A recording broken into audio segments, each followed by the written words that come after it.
박경기 아산시장이 아무런 공지 없이 태국, 중국 국외 출장을 떠났습니다.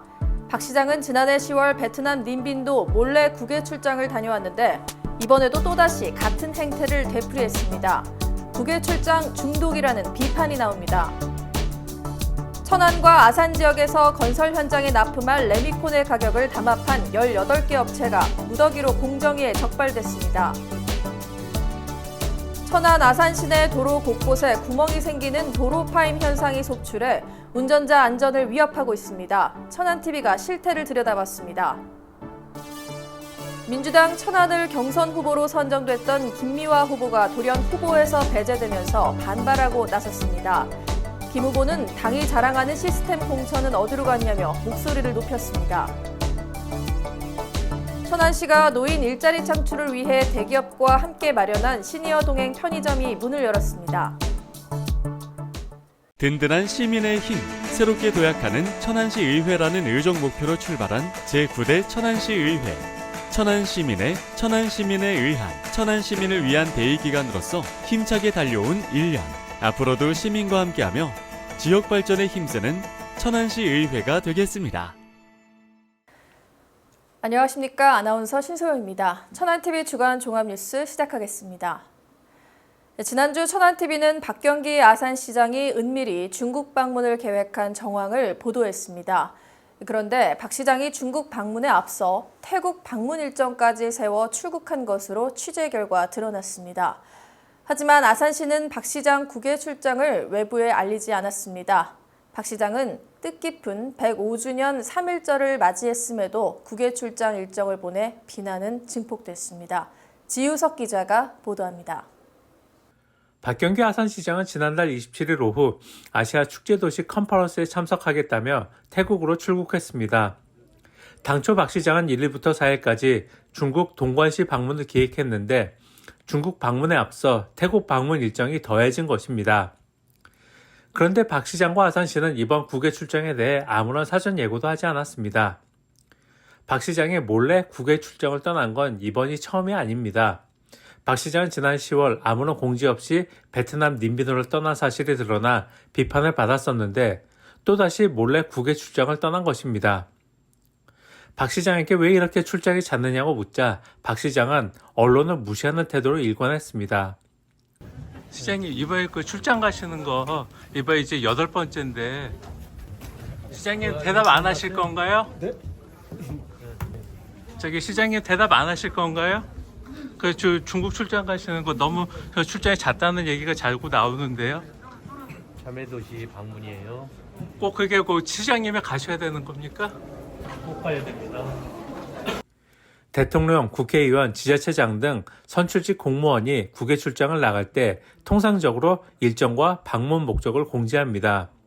특히 이후 천안시 박상돈 시장도 아산 박 시장과 함께 아시아 축제도시 컨퍼런스에 참석했는데 천안시 홍보담당관실은 출국에 앞서 사전 보도자료를 배포하고 방문 목적과 일정, 수행 인원 등을 자세히 알렸습니다.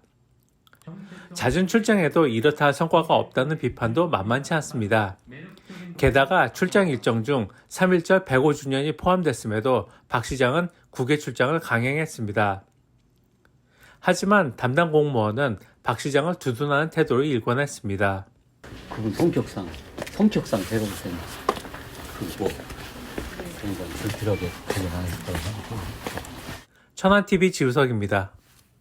천안 아산 소재 18개 레미콘 제조 판매 사업자와 천안 아산 레미콘 협회가 공정위로부터 시정 명령과 과징금 6억 7천만 원을 부과받았습니다. 공정위는 이들 사업자와 협회가 천안 아산 중소건설사에 납품하는 레미콘 판매 가격과 물량을 상호 배정하기로 담합했다고 밝혔습니다. 자세한 내용 최영민 기자가 취재했습니다. 천안과 아산 지역에서 레미콘 회사를 운영하는 18곳의 업체 대표들은 2020년 12월부터 이른바 천안 아산 레미콘 협의회를 조직해 운영했습니다. 이들은 시멘트를 비롯한 원부자재에 대한 가격 상승으로 경영 상황이 악화되자 건설업체와의 가격 협상에 공동으로 대응하고자 이 협의회를 결성했습니다. 이후 이들은 천안 아산 지역 주소 건설업체에 대한 레미콘 가격 판매 수준을 기준 단가 대비 88% 이상 유지하기로 합니다. 또 새롭게 확보되는 개인 단종 거래처에 대해서는 판매 물량을 서로 배정해가면서 일정 물량의 안정적 확보에 합의했습니다. 이들 업체들은 대면 모임 외에도 메신저 단체 대화망을 통해 물량을 배정하거나 기준 단가 대비 할인율을 결정했습니다. 신고를 통해 이 사안을 접수한 공정위는 18개 업체들에게 많게는 8,500만 원, 적게는 1,700만 원 등 총 6억 7천만 원의 과태료를 부과했습니다. 일단 뭐 단가가 높아지고 일단 지방의 작은 건설업체가 이제 레미콘을 필요로 하면 자기들끼리 담화부에서 물량을 딱 맞춰놨잖아요. 그러니까 이제 좀 이 사람 저 사람 이렇게 협상을 해서 단가를 좀 낮게 가져와야 되는데 그게 안 되는 거죠. 어려운 거죠. 최종 건축물 가격 인상으로 전가되는 거죠, 결국. 공정위는 앞으로도 건설 원부자재 등 전후방 산업에 걸쳐 연관 효과가 큰 중간재 품목에 대한 담합 감시를 강화하고 법 위반 시 엄중하게 대응할 계획입니다. 천안TV 최영민입니다. 윤석열 대통령이 지난달 26일 서산 해미 공군 제20 전투비행단에서 민생 토론회를 열었습니다. 이날 토론회엔 김태흠 충남지사가 참석했는데요. 김 지사는 윤 대통령이 다녀간 다음 날인 27일 기자회견을 자청해 충남의 현안 문제들을 총망라해 논의했고 의미 있는 성과를 거둔 자리라고 평가했습니다. 자세한 내용 심소원 기자가 전합니다. 윤석열 대통령이 참석했던 충남 지역 민생 토론회에서 김태흠 충남지사는 다양한 지역 현안에 대해 건의했습니다. 지난 26일 서산 20 전투비행단에서 열린 토론회에서 김 지사는 윤 대통령이 천안과 홍성에 들어설 국가산업단지에 대한 조속한 착공과 지역과 관련한 대선 공약들을 거론했다면서 이를 통해 충남을 환황해권 경제 중심지로 발돋움시키겠다는 말을 했다고 전했습니다. 또 아산경찰병원과 천안국립치의학연구원 설립에 대해서도 이미 법적 근거가 마련돼 있는 만큼 세심하게 챙기겠다고 약속한 내용도 밝혔습니다. 우리 충남의 입장에서는 아주 좀 의미 있는 그런 토론회였다. 그 이유는 충남의 현안 문제들을 총망라해서 이 논의가 됐고, 그리고 또 의미 있는 성과들도 많이 거둔 그런 자리였습니다. 충남이 그동안 자동차 또 디스플레이 등 우리 주력 산업으로 키워왔던 이런 산업에 더해서 천안 홍성 국가산단을 미래 모빌리티 특화단지로 조성하겠다는 그런 약속도 했습니다. 윤석열 대통령은 이 자리에서 자신이 언급한 내용은 국토부나 기재부 등 각 부처에 지시한 것과 같다면서 국정과제 중 하나인 공공주택 50만 호 공급의 모범 사례인 충남형 리브투게더 착공식에 대한 참석도 긍정적으로 검토 중인 것으로 알려졌습니다. 천안TV 심소원입니다. 이번엔 총선 소식입니다. 천안갑 현역 의원인 더불어민주당 문진석 의원이 지난달 26일 공식 기자회견을 갖고 재선 도전을 선언했습니다. 문 의원은 자신이 천안을 충남 최대 도시로 자리매김하는 데 적임자임을 내세웠습니다. 앞서 정부 여당인 국민의힘은 신범철 전 국방부 차관을 공천했는데요. 이로써 문 의원과 신 후보는 4년 만에 재대결하게 됐습니다. 최영민 기자가 보도합니다. 민주당 소속으로 천안갑 초선 의원인 문진석 의원이 재선 도전을 선언했습니다. 문 의원은 지난달 26일 열린 기자회견에서 현재의 정치 양극화에 대해 국민들에게 사과의 말을 전했습니다. 현재 우리 대한민국은 불신과 갈등의 늪에 빠져 있습니다. 공정과 상식은 사라진 지 오래됐고 경제적 불평등과 사회 전반에 걸친 양극화는 더욱 심해지고 있습니다. 대화가 없는 정치, 상대를 적대시하고 악마로 규정하는 극단의 정치가 국민의 걱정과 불안을 가중시키고 있습니다. 정치가 국민의 삶을 걱정하고 희망을 만들어내야 함에도 불구하고 그러지 못하고 있는 것입니다. 국회 다수당인 더불어민주당의 한 명의 의원으로서 저 역시 책임에서 자유로울 수 없습니다.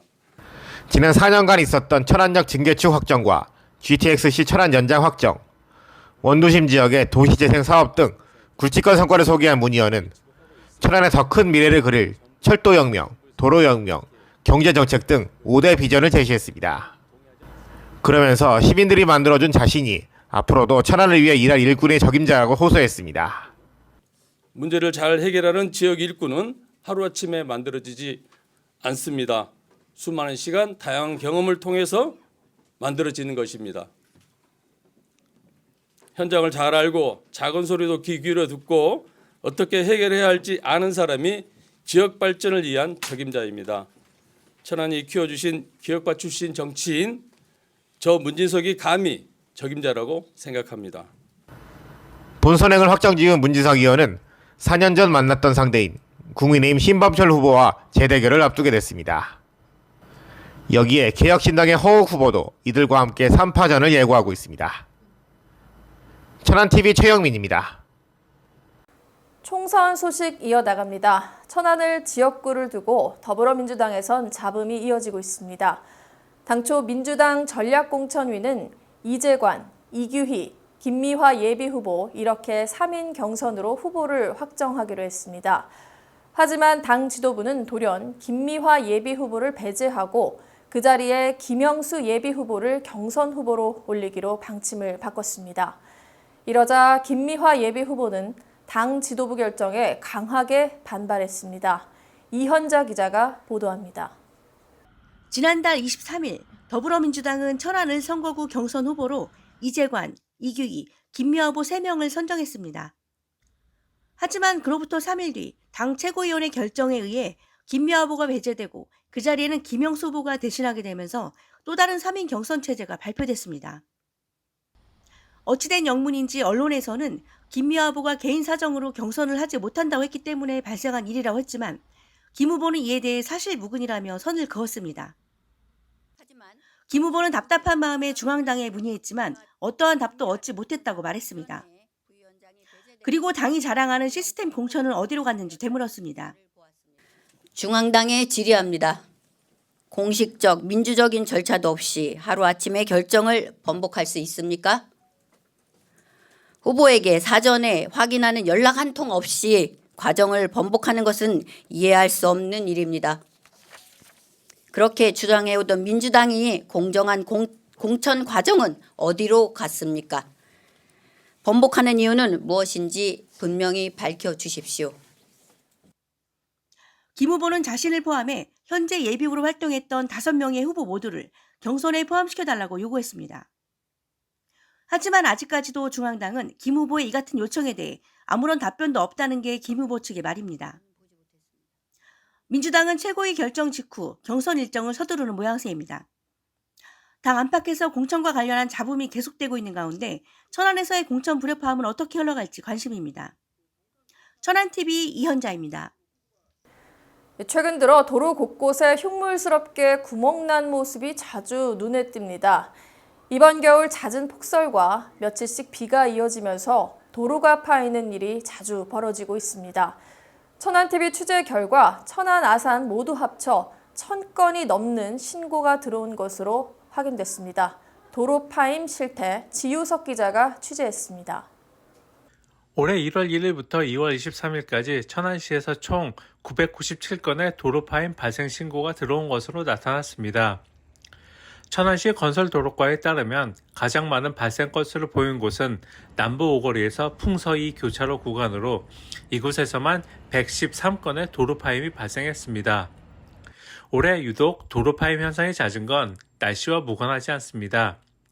도로 파임은 아스팔트 안으로 스며든 물기가 기온에 따라 얼고 녹기를 반복하면서 도로에 균열을 내고 여기에 차량이 오가며 아스팔트가 부서지고 떨어져 나가 생기는 현상을 말합니다. 올겨울 비가 여러 날 이어졌고 폭설도 잦았음을 감안해 볼 때 불가피한 측면이 없지 않습니다. 문제는 도로 파임이 운전자 안전을 심각하게 위협한다는 점입니다. 천안시의회 장혁 의원은 지난달 29일 오후 도로 파임 대책 논의를 위한 간담회를 개최했는데 간담회에 참석한 시민들은 구체적인 피해 사례를 들며 대책 마련을 호소했습니다. 차선을 또 바꿀 수도 없고 저도 사고가 날 뻔했었거든요. 그런데 어떻게 옆에 차선이 오지 않는 앞 차선에 아니 반대 차선에서 차가 오지 않아서 그나마 이제 사고를 제 차에 그 사고가 안 났지만 굉장히 위험한 부분들이 굉장히 곳곳에 많더라고요. 아까 더 큰 문제는 이렇게 피해를 입었더라도 보상받기가 막막하다는 점입니다. 영조물 배상보험이란 제도가 있지만 천안시는 여기에 가입하지 않아 운전자들은 국가를 상대로 청구해야 하고 피해를 스스로 입증해야 합니다. 이에 대해 장혁 의원은 천안시에 배상보험 가입 등 배상 절차를 조속히 마련해 줄 것을 주문했고 천안시는 내부 논의 중이라는 입장을 밝혔습니다. 가입을 위한 사전 자료들을 좀 취합하고 있습니다. 그래서 그 공제조합에 이제 문의해서 뭐 어떤 가입 조건이라든지 도로를 뭐 노선별로 가입하는데 뭐 비용이 얼마나 되는지 이런 부분에 지금 자료를 좀 취합하고 있고요. 그런 부분에 대해서 어쨌든 저희 이제 지휘부의 어떤 의견을 들어야 되기 때문에 지금 그런 것들은 좀 뭐 예산 반영도 필요하고 그래서 그 부분을 좀 장기적인 관점으로다가 접근을 하고 있고요.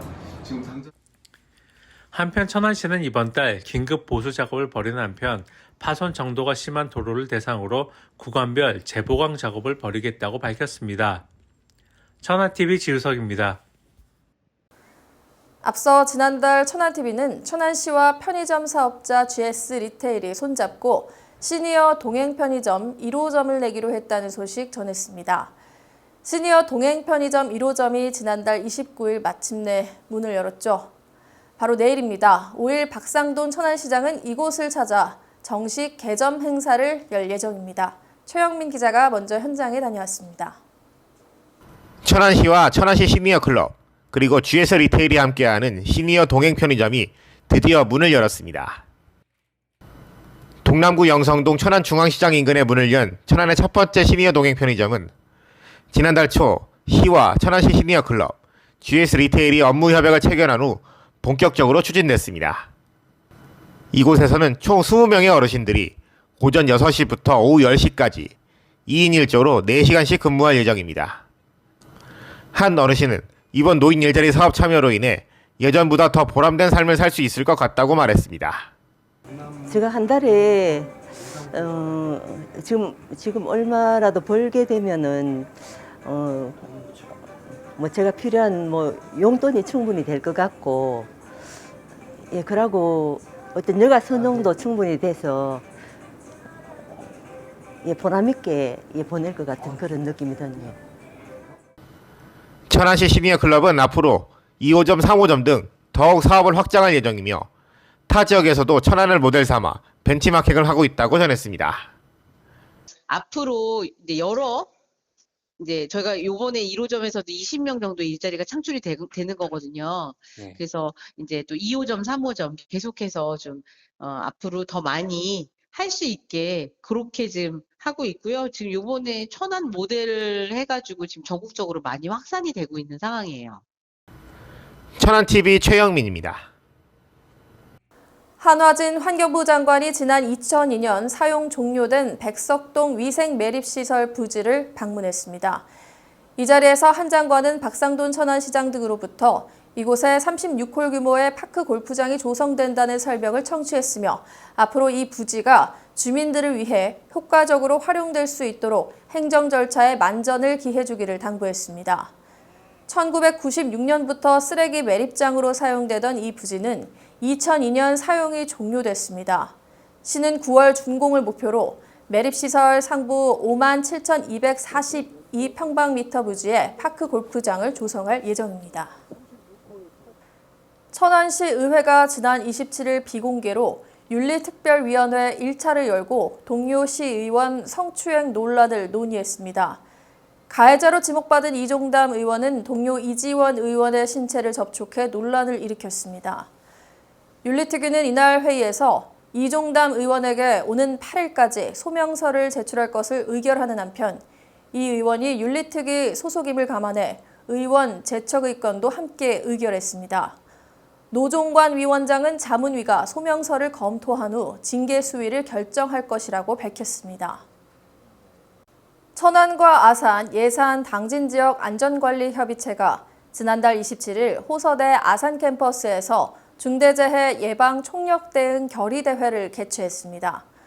고용노동부 천안지청, 안전보건공단 충남지역본부와 함께한 이날 결의대회는 건설 현장 책임자와 재해 예방 전문기관 등 건설안전 종사자가 모두 참여해 중대재해 예방을 위해 각자의 역량을 모으는 자리였습니다. 특히 이번 행사는 전국 최초로 열린 대단위 결의대회로 행정부처 주관이 아닌 현장의 안전관리자 협의체에서 주관했다는 게 큰 의미가 있다고 주최 측은 설명했습니다.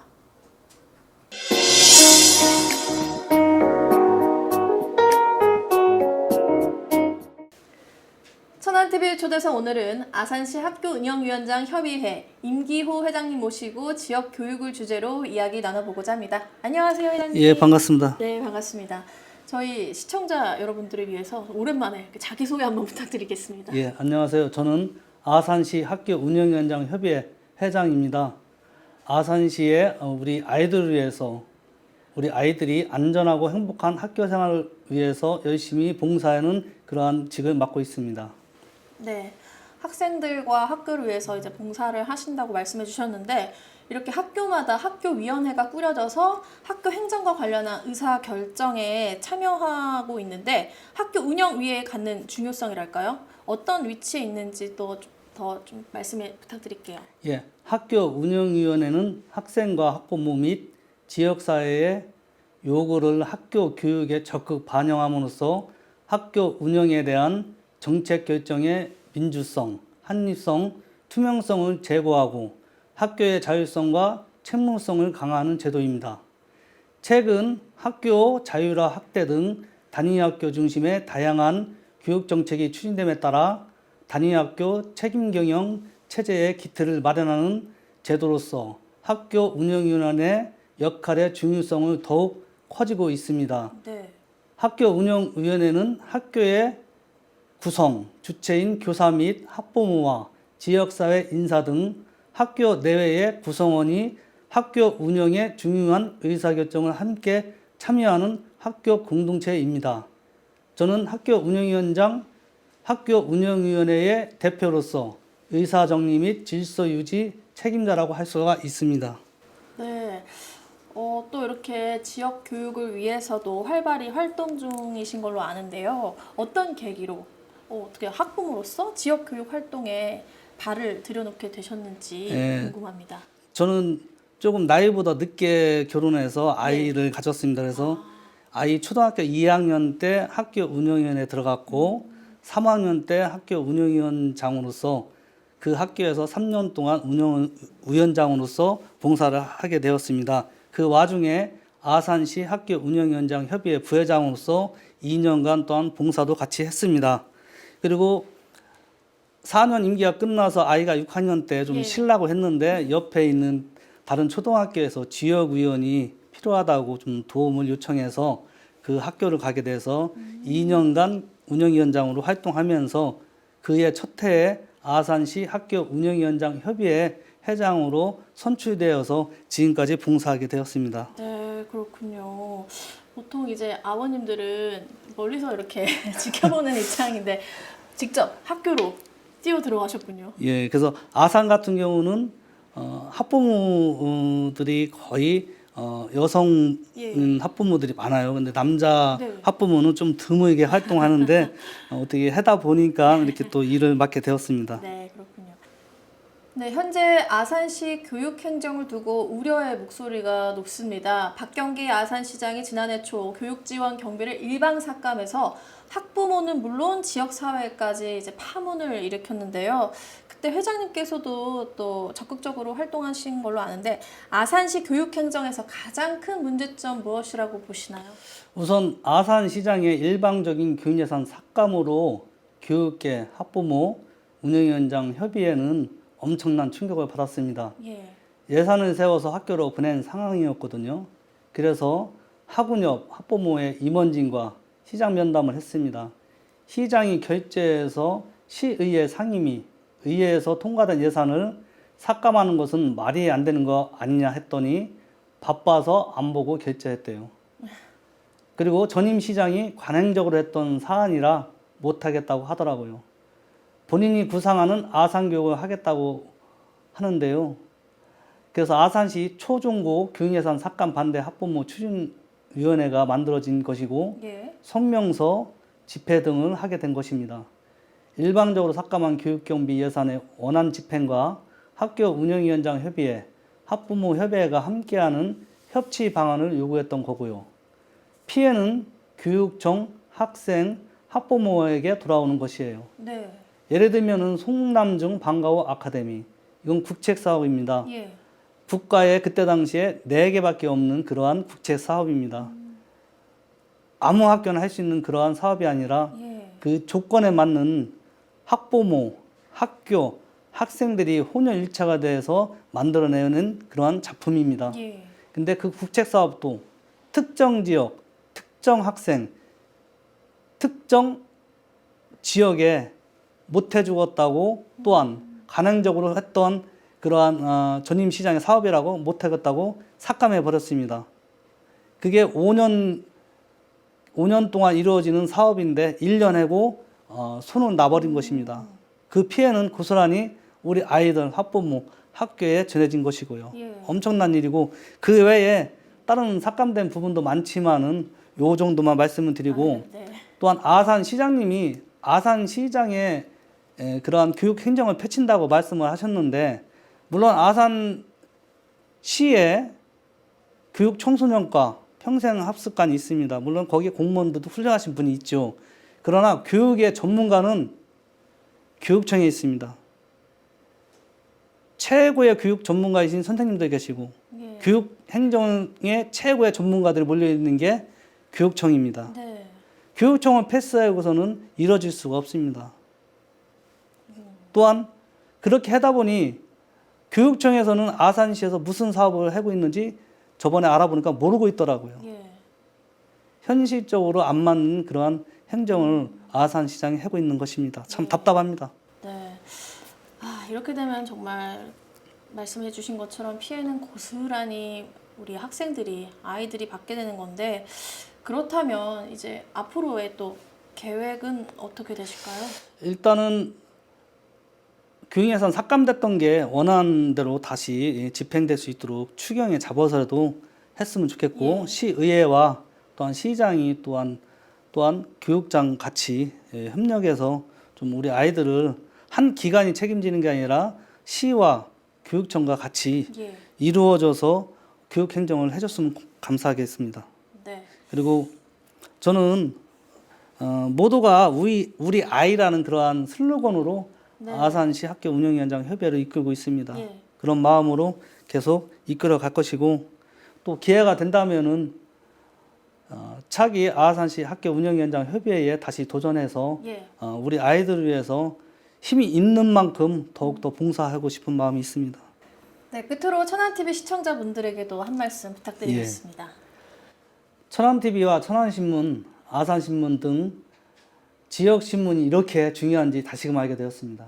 천안신문이, 아산신문이 소신껏 잘못된 시정을 끝까지 파헤쳐 시민들에게 정확한 근거를 제시하며 보도하는 걸 보았을 때 기자의 투철한 의식과 언론사 관계자들께 경의를 표하며 시청자 여러분들도 많은 애청과 후원 부탁드리겠습니다. 감사합니다. 감사합니다. 아까 이제 모든 아이는 나의 아이와 같이라고 슬로건으로 말씀해 주셨는데 앞으로도 임교 회장님 저희가 함께 응원하도록 하겠습니다. 감사합니다. 요즘 거리를 걷다 보면 도로 사정이 정말 안 좋다는 걸 피부로 느낍니다. 앞서 리포트에서 전해드렸듯 천안 아산 도로 곳곳에 도로 파임이 생겨서인데요. 도로 한가운데 구멍이 나 있고 주변으론 아스팔트 잔해가 흩어져 있는 모습은 흉물스런 인상마저 줍니다. 도로 파임은 날씨 상황과 무관하지 않습니다. 올겨울 장마를 방불케 할 정도로 비가 여러 날 내리다가 순간 폭설로 뒤바뀌고 뒤이어 극강 한파가 닥쳤습니다. 이러다 보니 도로에 균열이 생기고 덤프트럭 등 대형 차량이 그 위를 지나가면 도로는 찢겨나가게 일쑤입니다. 하지만 마냥 날씨 탓만 할 수는 없습니다. 이 폭설이 내릴 때면 각 지자체는 제설 작업에 나서고 이때 다량의 염화칼슘을 도로에 뿌립니다. 그런데 각 지자체가 뿌리는 염화칼슘 대부분은 수입산 저가 염화칼슘입니다. 제설 작업 시 뿌린 저가 염화칼슘이 도리어 도로 파임을 부른다는 지적은 이미 10년 전부터 꾸준히 나왔습니다. 최근 들어선 친환경 제설제를 사용해야 한다는 주장이 힘을 얻고 있지만 현실적 어려움이 있습니다. 바로 예산입니다. 천안시 등 지자체는 친환경 제설제는 일반 염화칼슘에 비해 단가가 비싸 구매 예산 확보에 어려움을 겪는다고 호소합니다. 더구나 폭설이 내리면 신속한 제설을 요구하는 민원이 이어지기에 제설제를 다량 확보하려면 아무래도 가격을 고려하지 않을 수가 없습니다. 결국 저가 염화칼슘은 다시금 도로 파임을 부르는 악순환으로 이어지는 셈입니다. 이 도로 파임은 운전자 안전을 위협하는 심각한 문제입니다. 천안시 등 각 지자체가 현실적 어려움이 없지 않지만 시민들의 안전과 직결되는 문제이기에 마냥 날씨 탓, 예산 탓만 할 수는 없습니다. 부디 천안시 등 지자체가 뜻을 모아 시민들의 안전을 지켜줄 효율적인 대책을 마련해 주기를 당부합니다. 3월 첫째 주 천안TV가 준비한 소식은 여기까지입니다. 시청해주신 여러분 고맙습니다.